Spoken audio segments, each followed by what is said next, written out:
Good evening. Today is the 14th day of November 2016 in our continuing series, Explorations in Savitri, with our brother Alok. Namaskar. We are continuing with Canto 5 of Book 2, the book of the Traveler of the Worlds. Canto 5 is the Godheads of the Little Life. And we are going to begin on page 165, 3 lines from the bottom. Before we begin, I'd like to tell you about a letter that Mother wrote to me on Savitri. It was the time when Huta had just completed the paintings of Savitri. And you know that Mother did the sketches for those. And then Huta filled in the painting. So they were actually Mother's sketches. And she wrote to me something that continues today to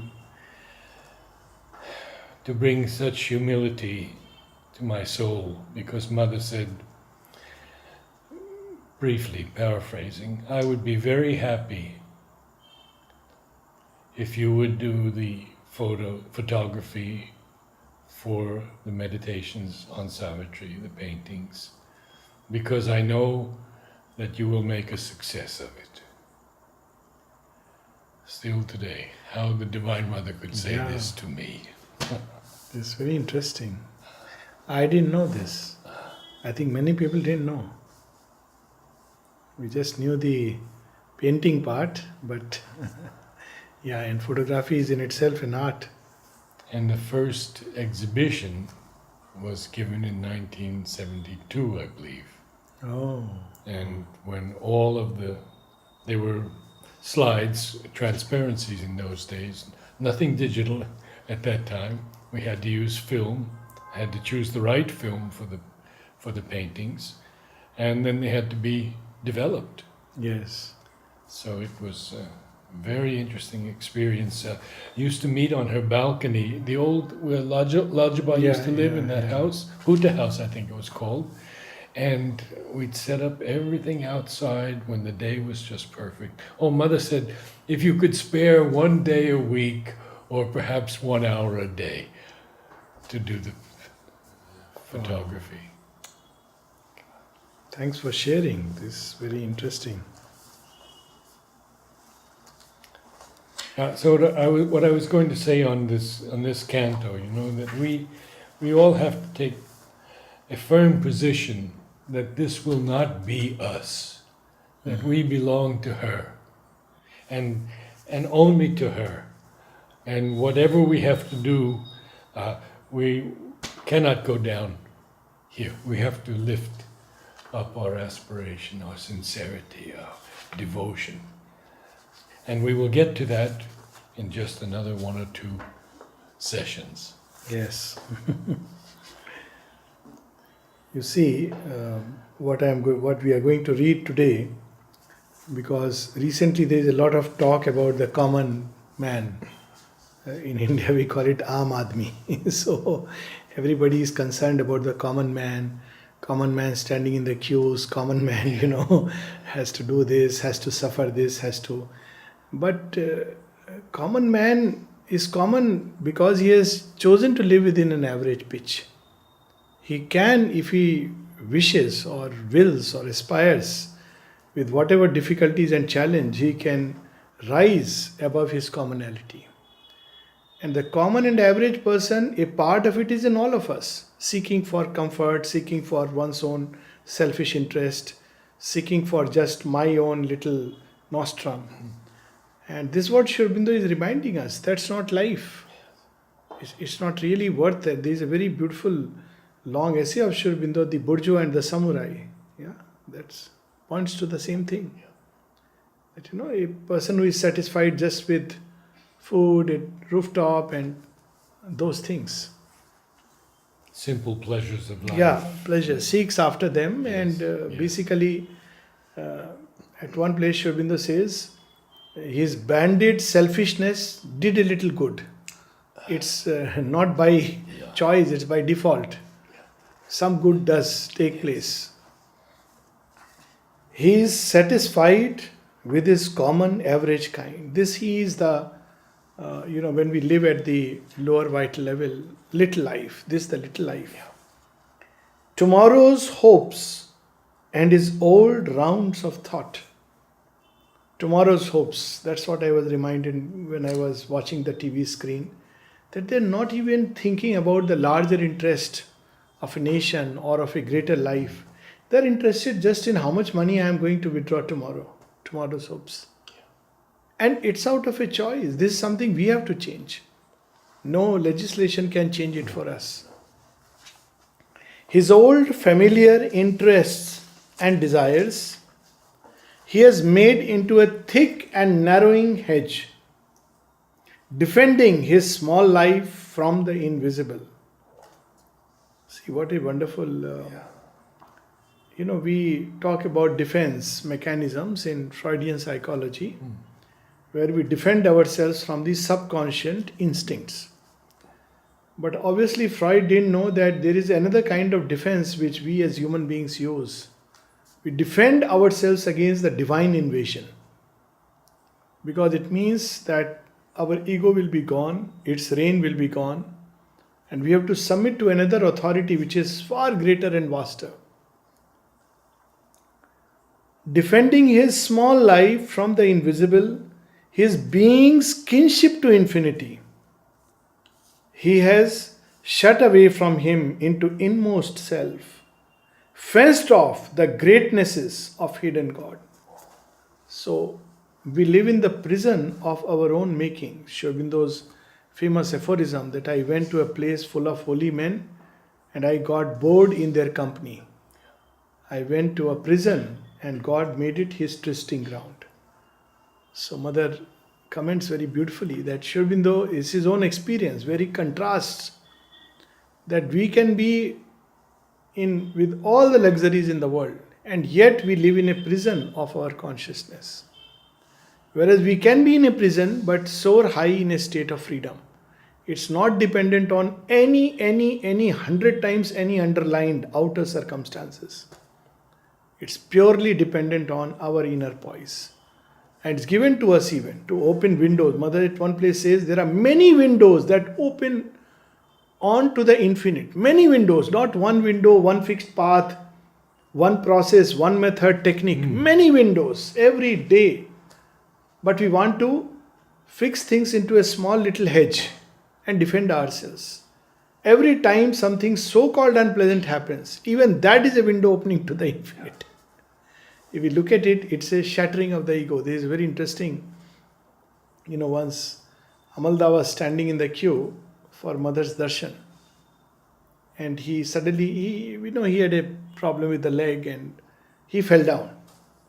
So later on, when he was face to face with the mother, he asked Mother, why did I fall down? Mother said, it was the fall of the ego. Can we imagine a commonplace incident like that? Whoa. Has such a deep, profound meaning for all of us. Every moment we see something, we experience something, it can be a window opening to the infinite. Every experience is a contact with the infinite. This old world idea of inner experiences which I have deep within. Fine, that's important. But to somebody who is awake even a little, everything can become a means of entering into the infinite. Flower, nature, sky, stars, night, day. From morning till night, we are touched by the infinite in so many ways. So, and he says a thick and narrowing hedge. Yes. So imagine a hedge that's so thick and it narrows. Yes. Narrows. Yes. And that's our little garden and we are so happy in it. Not realizing we have shut off the delight and the greatnesses of hidden God. Yes. We have shut. Nobody else has shut us. We have. His being was formed to play a trivial part in a little drama on a petty stage. In a narrow plot, he has pitched his tent of life beneath the wide gaze of the starry vast. He is the crown of all that has been done. There is a lot of, again, irony in it. That's Yes. crown of all that has been done. Man says, I am the peak of nature. So Aurobindo takes a dig at it. The three lines that follow. Yeah. Thus is creation's labor justified. This is the world's result. Nature's last poise is an exclamation mark. Exclamation point. Yeah. Makes us So, wonder, is this really the crown of creation? And if this is so, one has to wonder at the creativity of God. This used to be my question, one of the questions. That people say man is the ultimate and crown of creation. I used to say, if this is, then where is the creativity of the divine? Really, I mean, if man is the crown of creation, then surely he is very uncreative. and yet he thinks he is. No, I said, I mean, if, he- yeah, that's right. He thinks he is. This is this thing. But if God cannot create anything better than man, Yeah. then his creativity itself is doubtful. There has to be something more, something greater. And that's what he says. And if this were all and nothing more were meant, if what now seems were the whole of what must be, look at the beauty of these lines. If this were not a stage through which we pass on our road from matter to eternal self, to the light that made the worlds the cause of things, well might interpret our mind's limited view. So we see now what are those interpretations, they'll follow. But when we stand here at this plane of consciousness, we don't have the total vision. We don't know what's going to become of man in the future. Then we pass such judgments on creation. Like it's an illusion, it's an accident, it's a chance. Because we don't see what's going to come. Looking at the caterpillar, we say there can be no butterfly within.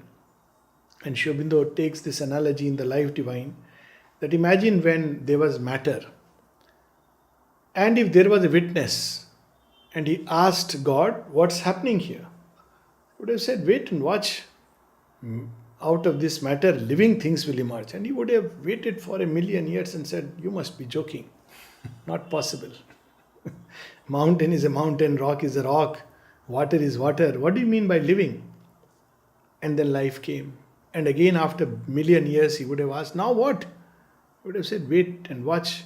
Man will emerge. And another millions of years, and he would have said, you must be joking.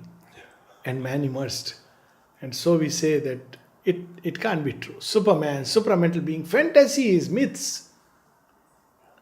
And really speaking, it should be the most logical conclusion, at least to me. Before reading Aurobindo, it came as a very logical conclusion. Inevitable. Inevitable. I said, if evolution has carried on till here, it has to go beyond. And if it does not go beyond, then it makes no sense. Nothing makes sense.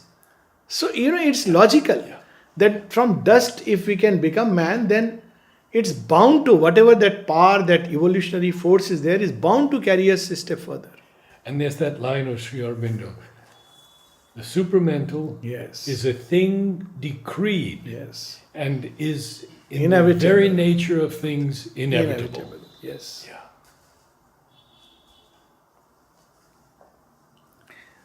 Well might interpret our mind's limited view existence as an accident in time. Quite naturally. It's like somebody sees a half finished, when they make Durga's idol.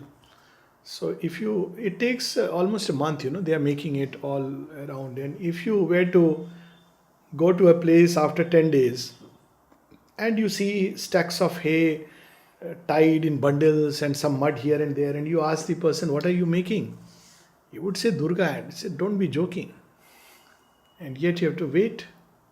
And if you were to, when we look at this world, half finished world, then it does hit us very hard. And we think that existence is a freak, accident, is an accident in time, illusion or phenomenon or freak. The paradox of a creative thought which moves between unreal opposites. This used to be, again, that what kind of a creative thought is it that has made this creation? Unreal opposites. To the spirit, matter is unreal. To the materialist, Spirit is unreal. The two denials in Life Divine. The denial of the ascetic and the denial of the materialist. Two unreal opposites. So what kind of a creativity is this that it has created two poles? And both are ignorant, as if ignorant of each other. Inanimate force struggling to feel and know. Matter that chance to read itself by mind. In conscience, monstrously engendering soul. This is how it looks to a limited view. That somehow a soul, people call it soul, but it's nothing but foam and froth, or a glandular secretion in the pineal gland, or maybe it's nothing but beating of the heart, and some people get very excited about it, or a neurotransmitter in the brain which makes you say it's a soul. There is no soul. This is how the typical view from this end is. Even Descartes said the pineal gland was the place. Yes, yes. And so when Aurobindo was told about it, Nirodha said, science says these days that, pineal gland is the seat of the soul and it's located in the head. And so if you shoot a man through the head, then his soul escapes. So Aurobindo says, long back I left this spot and I continue to be alive. Long back I have left my head.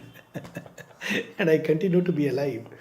So, some people who try to explain purely by material means, at times all looks unreal and remote. So then, this is the other denial. This is a denial where you deny the soul and say that matter's freak engendering soul.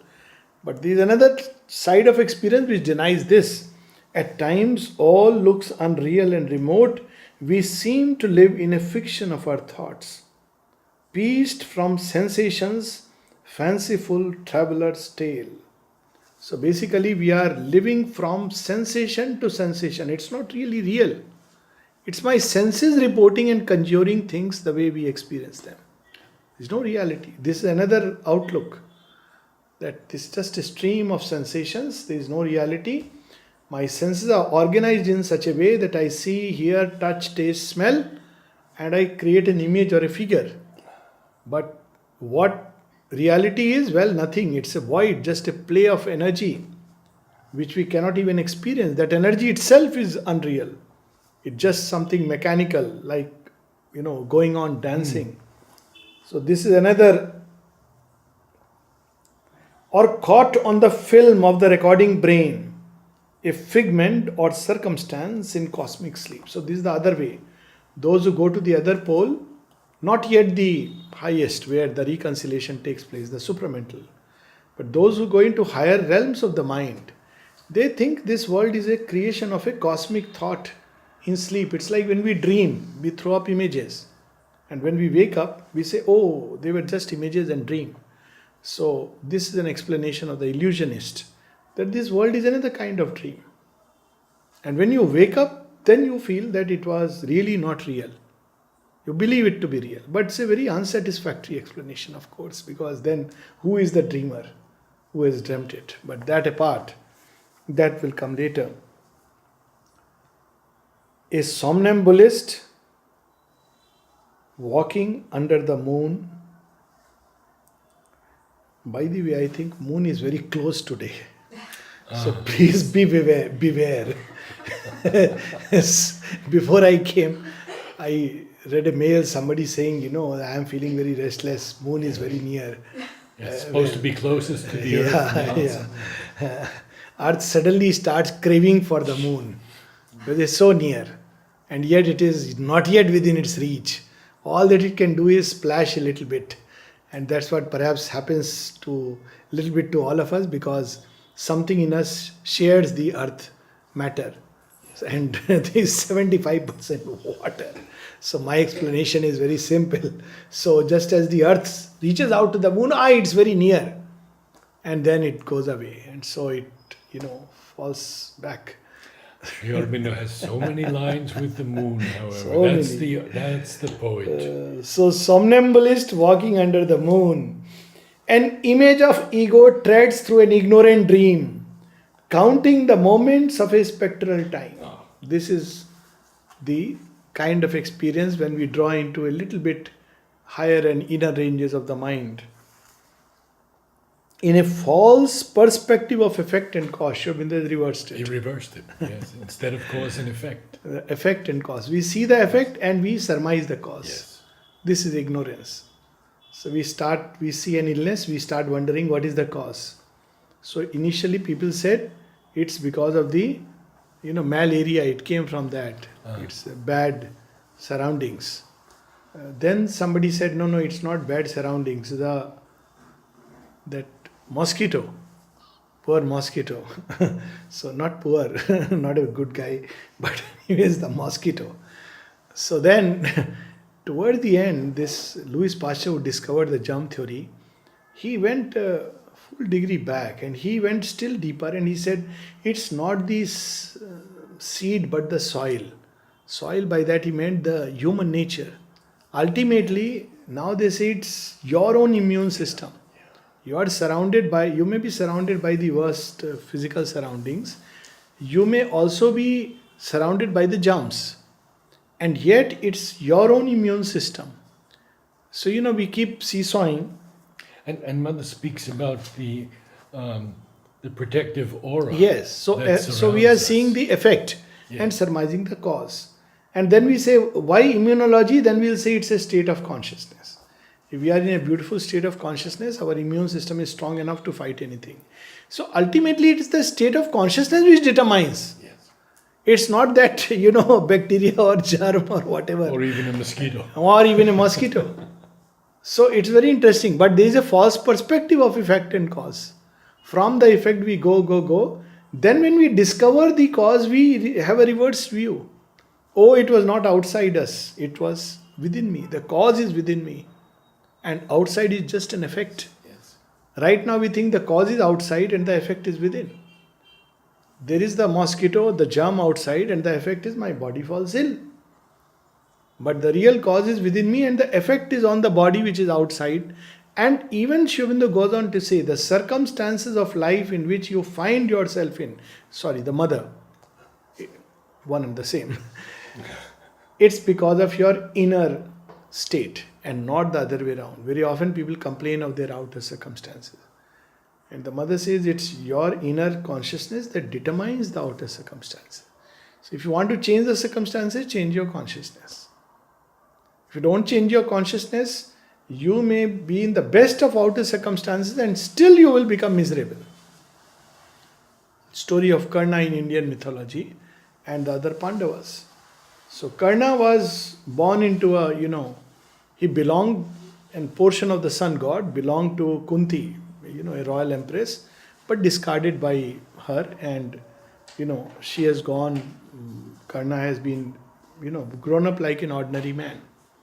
But then he grows up and he has the fortune of being taken up by the crown prince Duryodhana and given a kingdom. And yet the paradox is he remains still miserable all his life. He's always competing with Arjuna, he's always feeling inferior, he's always suffering because of some kind of a wrong being done to him. But he doesn't realize that the secret of joy is not in beating an opponent outside, but in inner growth. Whereas on the other hand, we see Arjuna and Pandavas born into a royal family and they are outcast. They go through forests, they go through difficult times. But because of their state of consciousness, they discover happiness wherever they go. So how much depends on our inner state? So false perspective of effect and cause.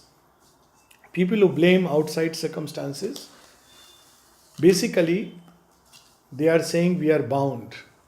This is not empowerment. True empowerment is where we take responsibility of who we are and what we can become. Trusting to a spacious prospect of world space. Spacious, something which seems and is not. It's not something real. It drifts incessantly from scene to scene, whither it knows not, to what fabulous verge. We don't even know. When we look at life from this small perspective, we just drift from scene to scene.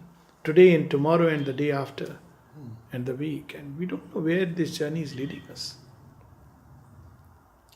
All here is dreamed or doubtfully exists. But who the dreamer is and whence he looks is still unknown or only a shadowy guess. So, seen from another perspective, everything is a dream. But who is the dreamer? Why is he dreaming like this? Why these nightmares? So,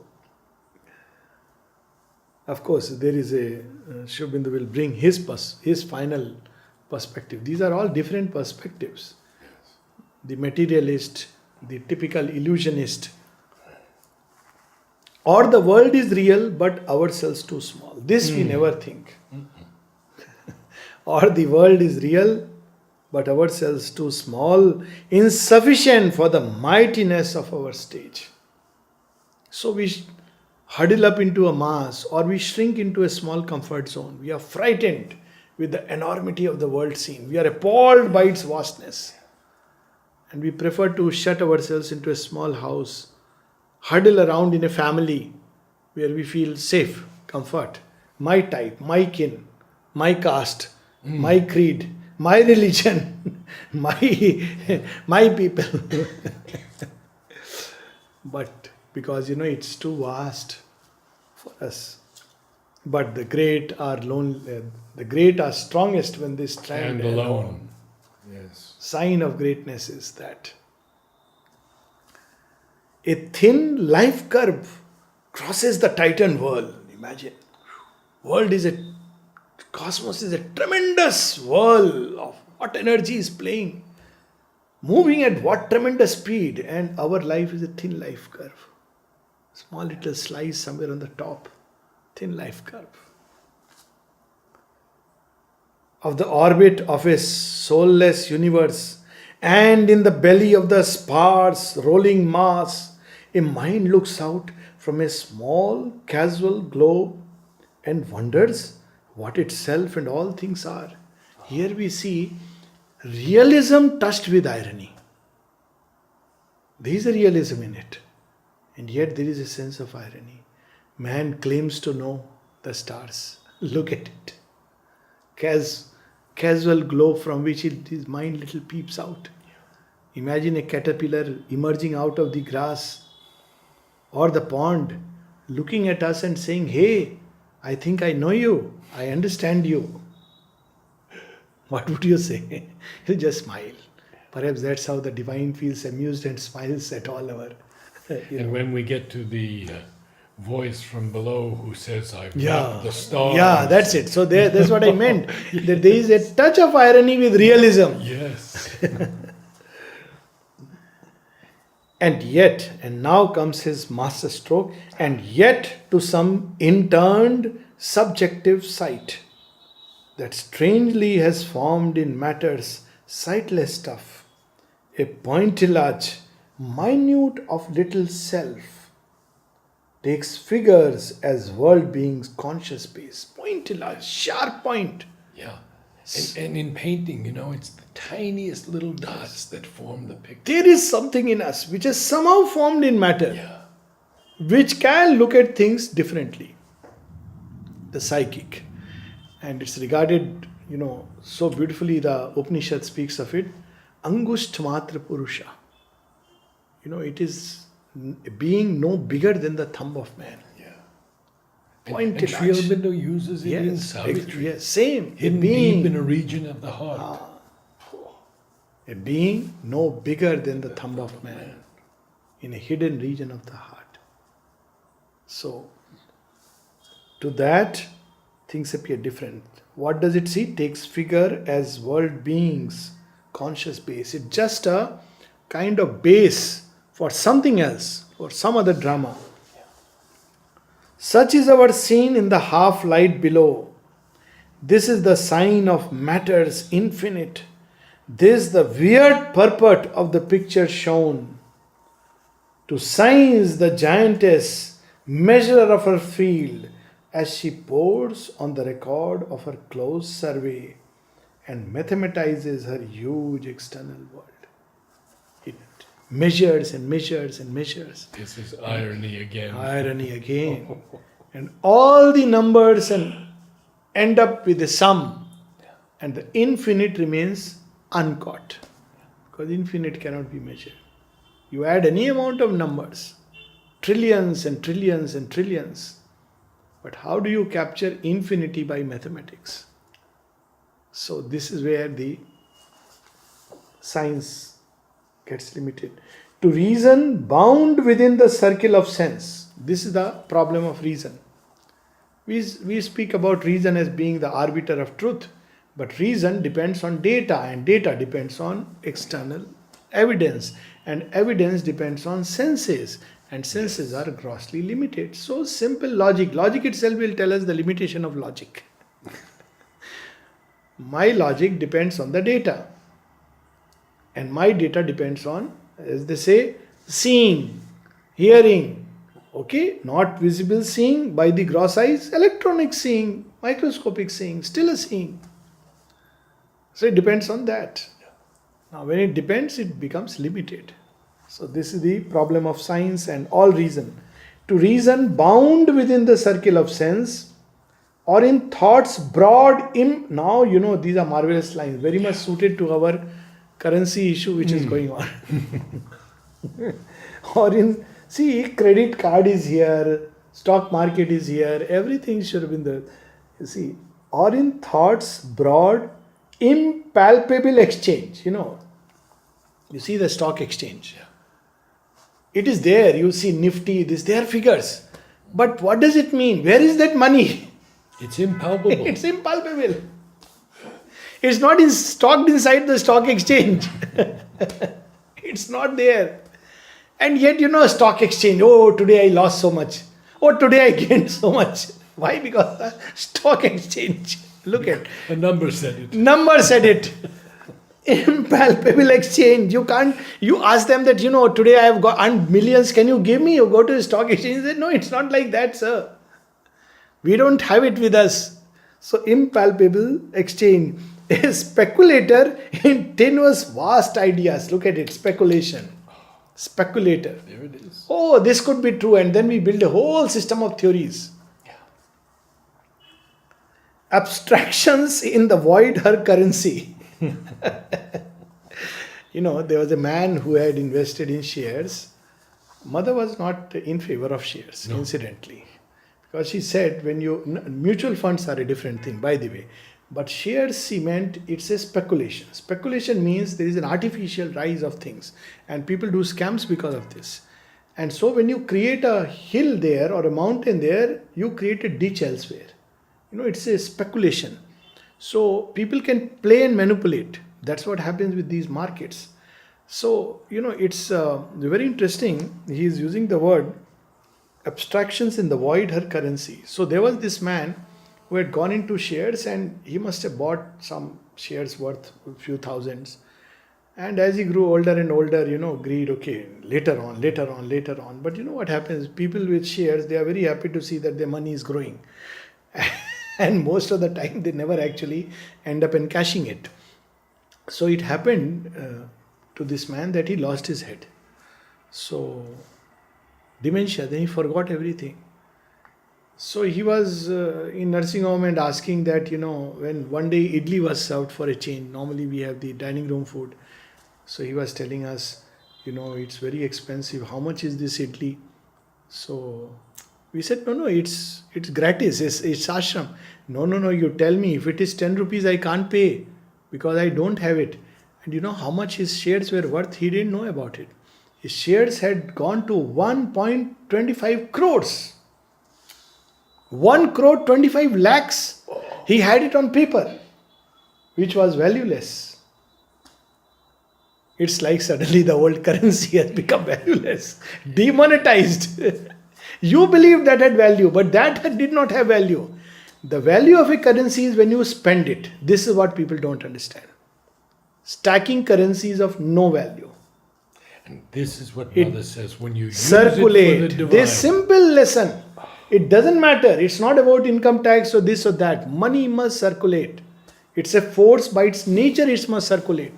Give it to someone, spend it, whatever. It's not about taxation at all. Taxation is of course important because you give it to your country, but it can be debated that in an ideal world there will be no taxation but voluntary contribution like Aurobindo. But leave that aside. Don't stack money. Let it flow. Then you get the value of money.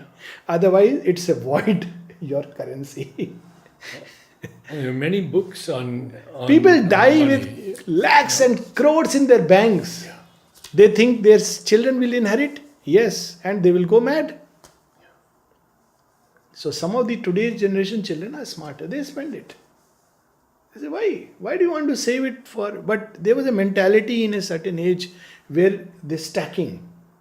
You see how that this part nobody is seeing. Actually, very unconsciously, this part is being hit.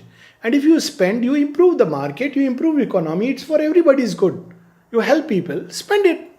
Buy things. Doesn't matter. You want to buy your desires, even that. At least spend. Let it flow. Let it not get stacked. Yes. So here, void. Because if it is stacked, it's void. You believe it's, lakhs. But it's void. It's just in your mind that it is lakhs. It will be converted into lakhs when you actually spend it, which you may never do. And therefore, it was always void. It was a piece of paper anyways. So here, Aurobindo, abstractions in the void, her currency. Abstraction in the void. Oh, my lakhs. Oh, it has grown. Now, I had 10 lakh shares. Now it has become 15 lakhs. Abstractions in the void. That number has no meaning at all. We know not with what firm values for its base. Tomorrow, it may just be reduced to nothing. Firm values. We know not. And then he comes to only, of course, he's referring here to the thought world, not to the share market. But look at the way Aurobindo can use a most commonplace symbol. People have when in poetry they use symbols like mountains and rivers and nature. At places he has used, you remember that printing press and everything related to that as a symbol. And look here, we have exchange, currency, values, bankruptcy within a few lines. Speculator. All connected to economics. But he has transformed these into a deeper vision. Yes. The bankruptcy of thought, which plays with ideas, speculates on God is or God is not, fixes denominations, my God is greater than your God, but at the end of the day, it's valueless. Yes. We don't know what firm value at its base. And that's why he says, only religion in this bankruptcy, you see it will not stop here, presents its dubious riches to our hearts. Invest in gold. Only religion in this bankruptcy.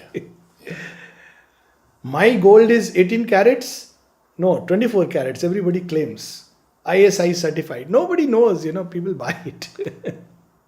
But this is a very interesting thing about now you see, religion and presenting dubious and riches. Still it goes further, or signs unprovisioned checks on the beyond. There we are. So you go to one religion, they will say, okay, if you come to this religion, I am signing a check that you will get a seat in heaven. Now, this is very lucrative. So you take that check. So after death, when you go there, you present it. Sir, I have to go to heaven. What? Who has signed? Oh, the priest. It doesn't matter. Torn and thrown off. Sir, please, sir, I was promised. Like people are given visas to travel to Gulf countries.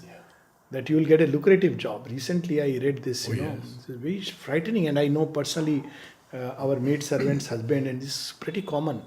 That you'll get a lucrative job, lot of money in the Gulf, and many of them are lured into it. They spend lakhs of rupees. They go there and they become slave to some sheikh who will use them like a slave. There was a man who was given meal only once a day, and that too leftover from his camel's feed. And if he did not listen to him and do the work of, mowing the grass and watering it, he would get whiplashes. And in addition, other unspeakable things.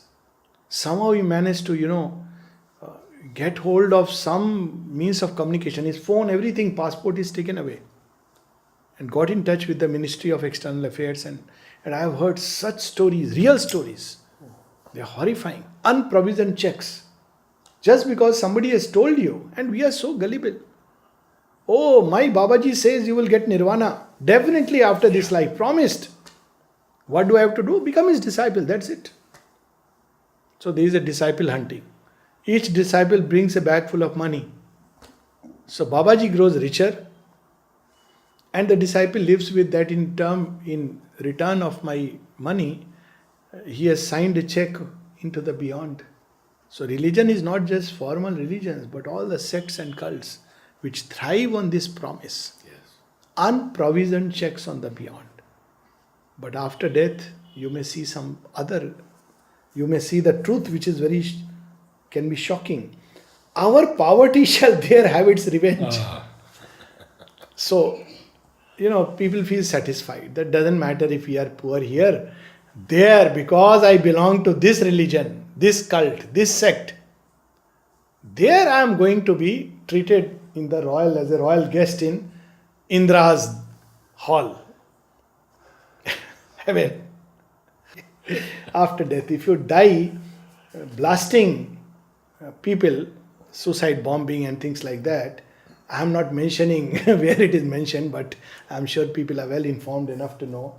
Then it is promised that in heaven you will get 70 virgins.